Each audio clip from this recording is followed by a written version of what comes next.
Hola chicos, hoy vamos a tener la teoría virtual de shock. ¿Listo? Shock es un tema que uno puede ahondar tanto como uno quiere y se puede alargar tanto como uno quiera. Artículos como cortos para comenzar a revisarlo está este del New England del año pasado y pues de Up to Date también tiene un buen artículo como para comenzar. Pero pues si uno quiere comenzar a dominar un poco más el tema, uno deberá leer cada shock por aparte y no solo eso, sino cada tipo de shock, cada subtipo de shock por aparte, teniendo en cuenta el manejo de cada uno, el uso de vasopresores, de líquidos, causas puntuales como taponamiento cardíaco, anafilaxia, etcétera. Y el tema se alarga mucho y mucho y mucho más. Eh, ¿Qué es lo que vamos a hacer?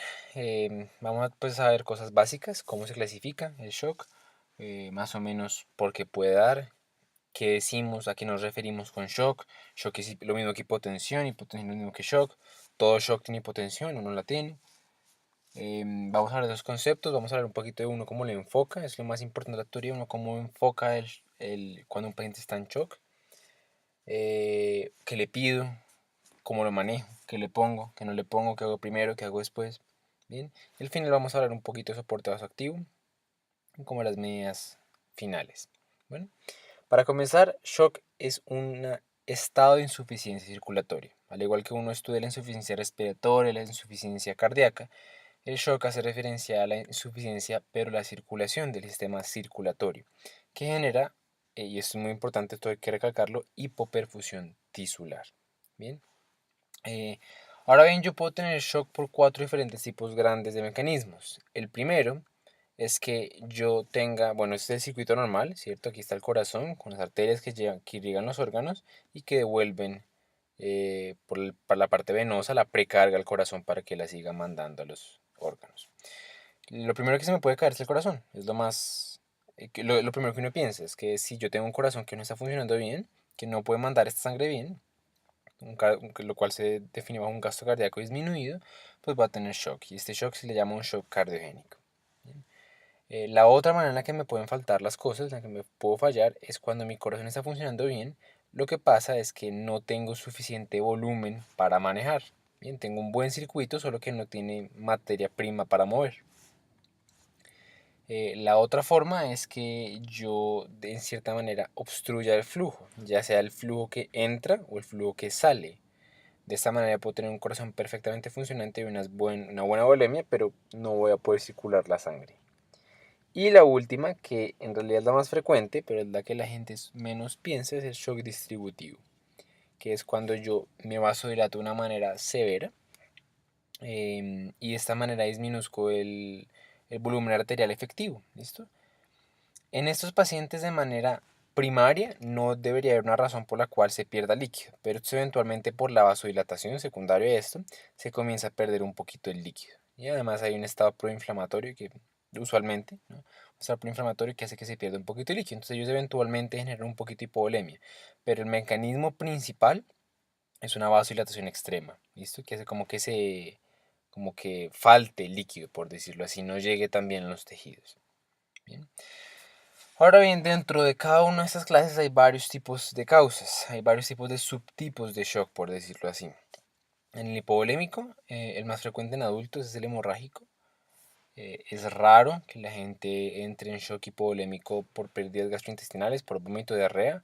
Eso es más frecuente en niños, pero pues puede llegar a pasar. Quemaduras, las quemaduras deshidratan mucho.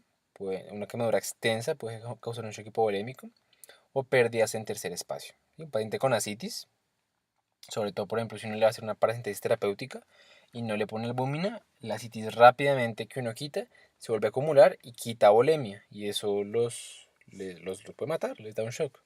¿Bien? Entonces, hipovolémico, pérdida de fluido. Cardiogénico, entonces, infarto es la causa más frecuente, más del 80% de los casos, pero también hay casos de falla cardíaca aguda, arritmias y valvulopatías, como lo más frecuente, pero hay más. De obstructivo, entonces lo que dijimos, todo lo que obstruya ya sea el flujo que entra o lo que sale. El TEP va a obstruir el flujo de salida del ventrículo, ¿cierto? De esta manera que no va a pasar la volemia del ventrículo derecho al izquierdo. Y no solo eso, sino que el mismo ventrículo derecho se va a distender tanto que va a comprimir el izquierdo. Entonces, es por este mecanismo que él causa shock. Disección aórtica retrógrada, cuando la disección aórtica se está devolviendo, ella puede literalmente, pues puede generar una insuficiencia mitral, que pena, una insuficiencia aórtica aguda y eso puede matar. Neumotoras de tensión, el neumotoras de la manera en la que genera el shock es disminuyendo o parando la entrada de sangre al corazón. Lo que hace el neumotoras de tensión es que él va a comprimir el sistema venoso, la vena cava superior e inferior, de tal manera que el corazón no tenga precarga. ¿Sí? El taponamiento cardíaco funciona de una manera similar, no para una vena como tal, sino que lo que hace es que como que atrapa al corazón, de tal manera que él ya no le cabe más fluido eventualmente. Y luego está el distributivo. Tus causas de distributivo, la más frecuente es sepsis. El sepsis es un estado proinflamatorio que genera una vasodilatación sistémica severa. ¿Bien?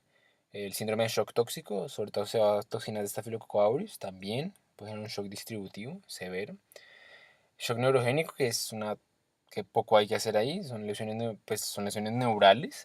Hay varios tipos descritos, usualmente son por traumas raquimedulares que generan una disregulación del tono vascular. ¿Bien?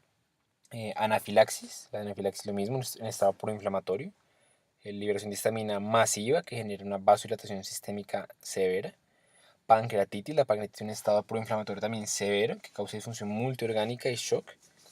La crisis adrenal, esto hace referencia a pacientes addisonianos, en pacientes con enfermedad de Addison que debutan o que cursan con una crisis severa de principalmente glucocorticoides, pero también de mineralocorticoides. Entonces no tienen, ellos, estos pacientes, no sé, que tienen una crisis, una enfermedad, una insuficiencia adrenal ahí debajo, como de base, que les da algún estresor, alguna infección, algún infarto, alguna cosa, les puede pasar esto. Y no tienen cómo defenderse, entonces pues entran en hipovolemia, entran en hipotensión. Bien. Y lo último, el coma mixedematoso, raro, bien raro, pero también es una causa de shock. Y hay algunas más, aquí no puse todas, algunas más. Por ejemplo, aquí una enfermedad hepática aguda severa puede causar un shock distributivo, pero pues no, el objetivo no es ver todo lo que hay que ver, es como encontrar las cosas más importantes. ¿Cuál de todos los que vimos es más frecuente? El séptico. Esto sin lugar a duda, más o menos 2/3 de los pacientes que uno va a ver con shock van a ser de origen séptico. Los que no son sépticos se van a repetir 16 y 16, cardiogénico y hipovolémico, ellos están como ahí parecidos. Y el obstructivo va a representar la gran minoría, 2%, y las causas distributivas no sépticas, el 4%. Pero lo importante aquí es que la gran mayoría van a ser sépticos. Ahora bien, uno cómo enfoca al paciente con shock. Lo primero, uno debe identificarlo. ¿Listo? Ya les cuento uno cómo lo va a identificar. Después de esto uno va a hacer una evaluación dirigida. ¿Listo? Evaluación dirigida muy concreta. Y de acuerdo a lo que uno consiga con estas dos herramientas, uno va a dirigir por sospecha. ¿Listo? Entonces, ¿cómo uno identifica un paciente con shock? Sencillo. Busca lo que la definición nos decía, hipotensión e hipoperfusión. ¿Listo? Disfunción circulatoria que genera este resultado. Ahora, ¿cómo definimos hipotensión? Hay dos medidas como estáticas, que son una tensión sistólica menor de 90, una tensión media, que esta no es tan fiable, esta es mucho más fiable, una tensión media menor de 60 a 65, los autores divergen mucho en cuál es el punto de corte a coger. O una relativa, que es que, por ejemplo, si yo tengo un paciente severamente hipertenso de base, o sea, va a estar muy mal cuando llegue a estas cifras tensionales. Entonces, si, por ejemplo, maneja una media de 170, 100 y baja de 170 a 110, es una tensión técnicamente normal, pero para él es una caída significativa. Bien, entonces cuando hay una caída mayor de 40 milímetros de mercurio, uno considera que puede considerarse y valerse como hipotensión. Bien. Como hipoperfusión, ¿qué se puede hipoperfundir? Todo, todo, absolutamente todo. Pero lo más frecuente va a ser uno, el coco, entonces el sistema nervioso central. Ustedes van a ver un paciente confuso, así es, y ese es el cuadro típico, un paciente hipotenso, confuso, taquicárdico y taquipneico por el distrés cardiopulmonar. No en todos, pero es muy sugestivo cuando uno encuentra que la piel está fría, aparece como moteada, se ve muy pálido, y que no está orinando. ¿Listo? Es como el paciente con shock típico. Ahora, En algunos tipos de shock en los que la resistencia vascular periférica no está disminuida, sino que está aumentada, hablamos principalmente de los shocks distributivos, en los que no se pierde líquido, uno puede encontrar todo lo contrario a una piel fría hemotríaca, que es una piel caliente y con pulsos saltones. Eso a veces se describe en la literatura, yo la verdad no lo he visto tan así, pero uno que otro paciente sí llega así clásico. Y esa es como la parte clínica, entonces uno lo identifica así, uno ve a un paciente hipotenso, como que se ve mal, que está pálido, que está confuso, ya, ese paciente está en shock. ¿Listo? La otra manera en la que se sugiere que uno pueda acercarse al shock es de una manera un poco más bioquímica y el marcador más útil para esto es el lactato. El lactato, recuerden que es un producto de la glucólisis cuando no se puede continuar el metabolismo aerobio, sino que se diverge como toda la parte del metabolismo anaerobio. Entonces se reduce piruvato a lactato y se comienza a acumular. ¿Qué es importante hablar de la hiperlactatemia? Que la hiperlactatemia no siempre es por lo que les acabo de contar. No siempre es porque yo no tengo un metabolismo aerobio. Eso solo ocurre cuando yo tengo una hiperlactatemia tipo A. ¿Listo? Hay dos tipos que se juntaron para decir cuáles son las causas de la hiperlactatemia. Esa se llama la clasificación de Cohen-Woods. La tipo A es la clásica, la que nosotros conocemos, que es por hipoperfusión. Shock, hipoxia, isquemia, infarto. Bien. La tipo B es por otras cosas. B1 se le dice como a todas las comorbilidades, sobre todo falla hepática y renal. Sobre todo falla hepática y renal. B2 a medicamentos y toxinas. ¿Qué medicamentos? Especialmente corticoides y adrenérgicos. ¿Listo? Los corticoides y todo lo que funcione de manera adrenérgica como una catecolamina. El salbutamol, por ejemplo, la terbutalina, la adrenalina, los catecolaminas, o sea, cualquier cosa que actúe de manera adrenérgica o sea un corticoide puede causar esto. Y lo tercero son errores inherentes del metabolismo, errores genéticos hereditarios del metabolismo. Bien, como para que lo tengan en cuenta. Entonces, claro, uno cuando ve a un paciente que está hospitalizado, le sacan un lactato y está como un poquito hipotenso y está alto ese lactato, uno dice, este paciente puede estar en shock. Pero tener en cuenta que hay otros diferenciales. Ahora bien, ya vimos cómo identificarlo. Es ese paciente malito, hipotenso, confuso. Ahora, cuando yo veo a ese paciente, que eso no debería tomar más de 5 segundos en identificar lo que yo les dije, ¿qué hago? ¿Qué hago? Lo que voy a hacer es una evaluación dirigida. ¿Listo? Evaluación dirigida hablamos de que con pocas cositas, con pocas preguntas muy clave y con una que otra maniobra del examen físico, vamos a intentar diferenciar qué tipo de shock está, cuál puede ser la causa subyacente y de acuerdo a esto, ¿qué vamos a hacer? ¿Qué necesitamos? Sencillo. Uno, mirar. ¿Listo? Cuando nosotros vamos a mirar con nuestros ojos cómo está él, si está con distrés respiratorio, si está con disnea, si está con tos, ver si está sangrando alguna parte. ¿Listo?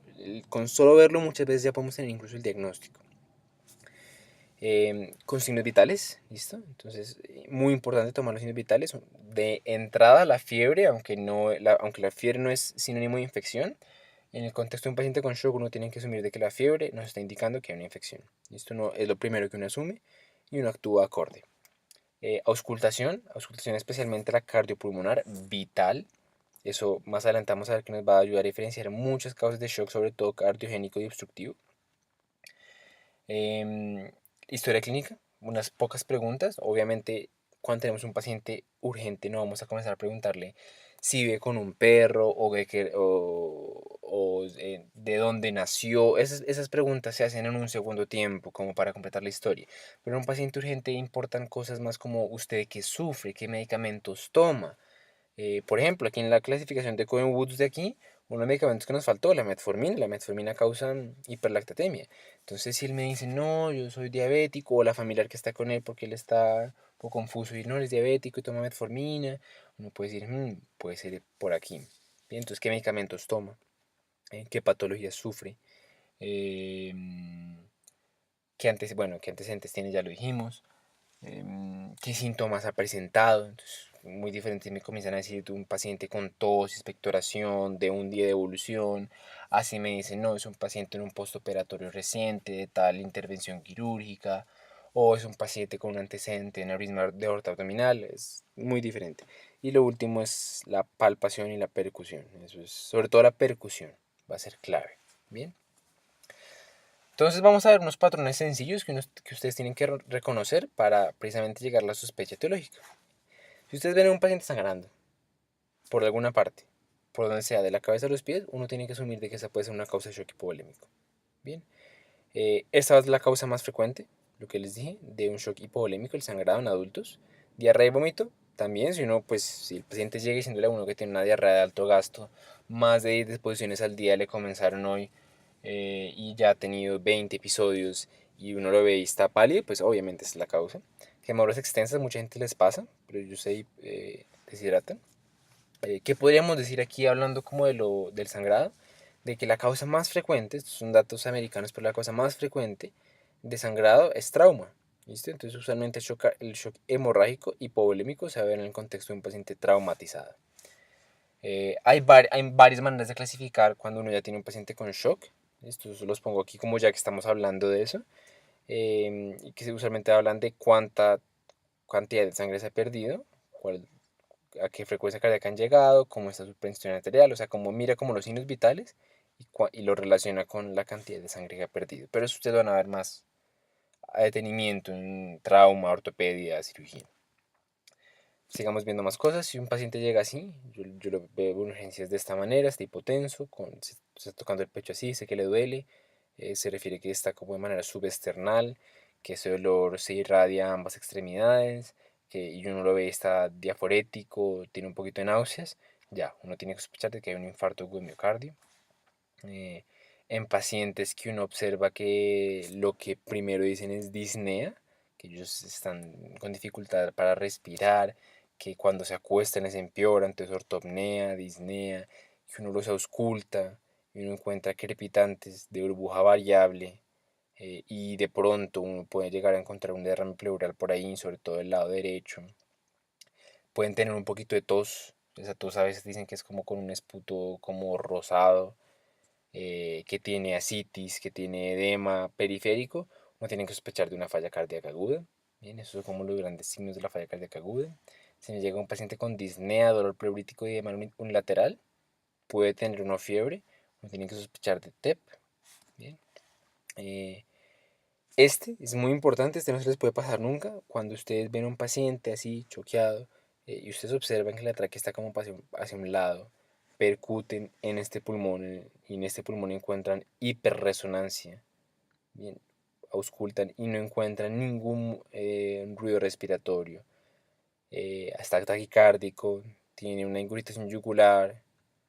Entonces, ese paciente es una sospecha altísima, altísima de una motor tensión. Es un diagnóstico clínico y eso uno lo tiene que tener muy claro. Si uno ve un paciente así, choqueado y así, lo primero que uno tiene que pensar es que hay un sangrado retroperitoneal, que en el contexto de un paciente choqueado, lo primero que uno piensa es de una pancreatitis severa, que está sangrando y la pancreatitis puede causar un shock distributivo. Cuando llega un paciente que de pronto tuvo una infección gastrointestinal hace unas semanas y llega como que le duele un poco el tórax y que cuando se hace una dorsiflexión se le mejora y uno lo ausculta y suena como un frote cuando uno va auscultando, que tiene ingurgitación yugular, unos ruidos cardíacos velados, uno tiene que pensar en taponamiento cardíaco. ¿Bien? Fiebre, hipotermia asociada a un foco infeccioso, el que sea, puede ser desde tos con esputo hasta celulitis, a sospechar de sepsis.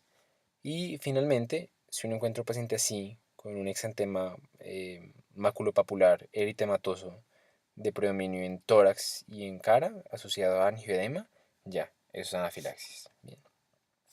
Entonces, de acuerdo a la sospecha etiológica, va a cambiar el enfoque.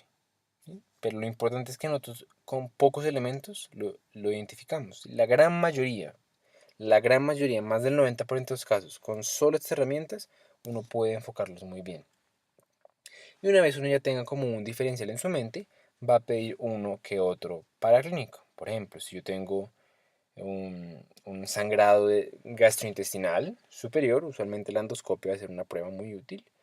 Si yo tengo un aneurisma de aorta abdominal, un ultrasonido, un angiotac.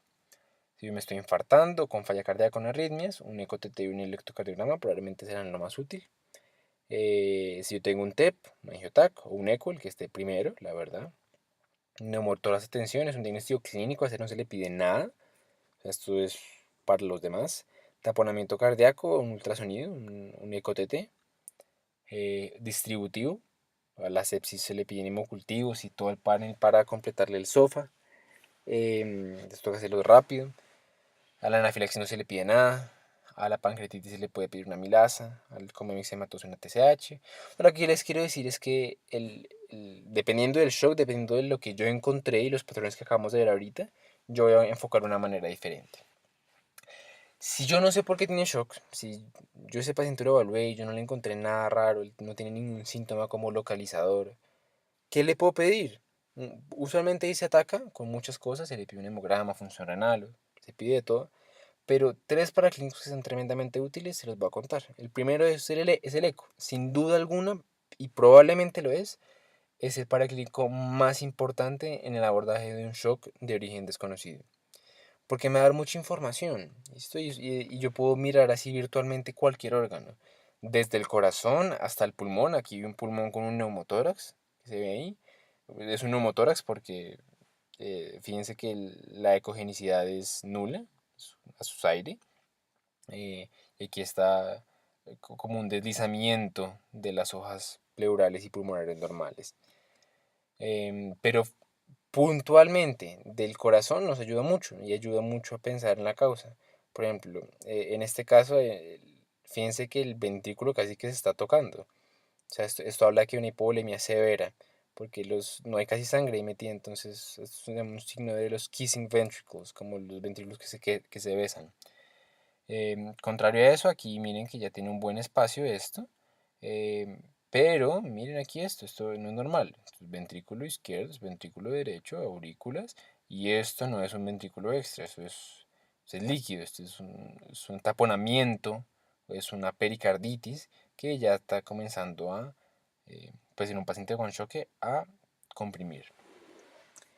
Em, bueno, en este caso de aquí, ¿qué podemos ver?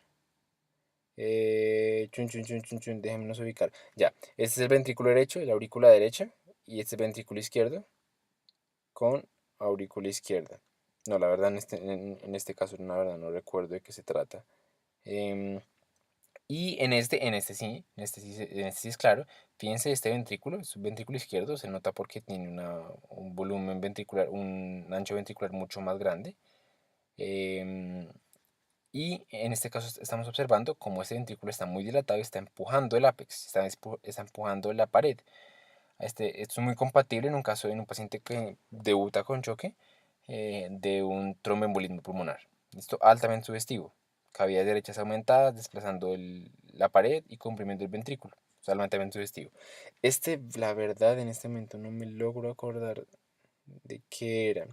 Pero bueno, más tarde de pronto. Eco. Siguiente paraclínico muy útil, el electro. Listo, el electro me habla de muchas cosas, por ejemplo, así de manera rápida, si quieren pausen el video en este momento y intenten pensar cuál es el diagnóstico en este caso.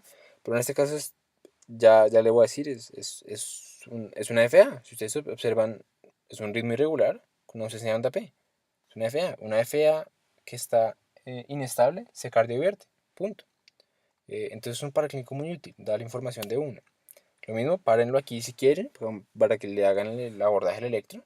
Pero este electro tiene algo muy llamativo, eh, que mucha gente al principio no ve, y es el ABR. El ABR tiene una elevación del ST, también hay una pequeña elevación del ST en V1, y en todas las demás hay una depresión del ST. ¿Listo? Cuando uno ve este tipo de patrón, uno tiene que pensar en un esquema global, ya sea una enfermedad multivaso o una enfermedad del tronco de la coronaria izquierda. Otro ejemplo de por qué el electro puede ser muy útil aquí, si quieren lo mismo, pausenlo. Pero bueno, aquí lo que nos está mostrando es una alternancia cardíaca, una alternancia eléctrica. Tenemos un QRS ancho, como un QRS alto, sí, un QRS bajito, alto, bajito, alto, bajito, alto, bajito. Esto es muy sugestivo de alternancia eléctrica. Esto indica la presencia de un taponamiento cardíaco. Este signo en el electrocardiograma se da porque el corazón, cuando está como nadando libre en líquido pericárdico, con una contracción se va para un lado y con la siguiente se va para el otro. Entonces por eso uno ve como dos como tipos de ejes, por decirlo así. Y lo otro son gases. ¿Listo? Los gases arteriales en el paciente crítico dan mucha información, mucha información. Ahora bien, uno ya identificó a su paciente con choque, tiene un enfoque general, ya más o menos sabe cuál es la causa, le hizo los paraclínicos pertinentes. ¿Qué hacer ahora? El qué hacer ahora, yo lo certifiqué de esta siguiente manera. Ustedes probablemente no lo encuentran así en la literatura. Literatura habla que todo es al mismo tiempo y eso es cierto, pero en métodos pedagógicos, como para que ustedes tengan un hilo de pensamiento como para poder seguir, yo lo dividí en todo lo que hay que hacer ya y no puede esperar. Después las cosas que se hacen de manera urgente, vital, y después las medidas posteriores. Entonces, ¿qué hay que hacer ya, ya y ya? ¿Qué hay que hacer de inmediato?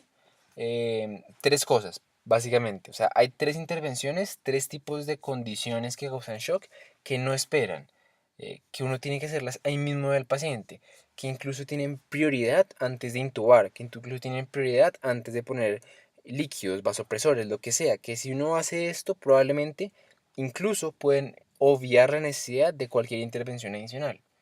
¿Cuáles son? La primera es neumotor de tensión. Cuando uno tiene un paciente con neumotor de tensión, como yo les dije, con la tráquea desviada hacia un lado, hiperresonante en este pulmón, eh, sin ruidos ventilatorios aquí, con ingurgitación yugular, hipotenso, ya, ese paciente tiene neumotor de tensión y que hay que hacer una descompresión con aguja. ¿Listo? Se coge una aguja calibre 14-16 y en el segundo espacio intercostal uno funciona ahí y deja salir el líquido. ¿Listo? Es una intervención puente. O sea, no es la terapia definitiva, es como mientras. La terapia definitiva es pasarle un tubo. Y si uno es hábil en el tema, las guías incluso recomiendan pasarlo primero, o sea, hacerlo de una y no esperar a esto. Pero pues la gran mayoría de veces uno va a pasar directamente a esto porque el tubo siempre toma un poquito de tiempo. En anafilaxis lo mismo, uno no espera, o sea, uno prefiere corregir la causa con el manejo apropiado y después si algo ponerle manejo de soporte más que al revés. Y la causa se maneja con adrenalina, ¿listo? Adrenalina intramuscular. Hay como los que son como autoinyectores, por decir así, como el famoso EpiPen, y están los viales. Entonces en el EpiPen la dosis depende del peso del paciente, usualmente en pacientes chiquitos, 0.3 miligramos, y en pacientes ya adultos, 0.15 miligramos o 0.01 miligramos por kilo, ¿bien? Con un máximo de 0.5.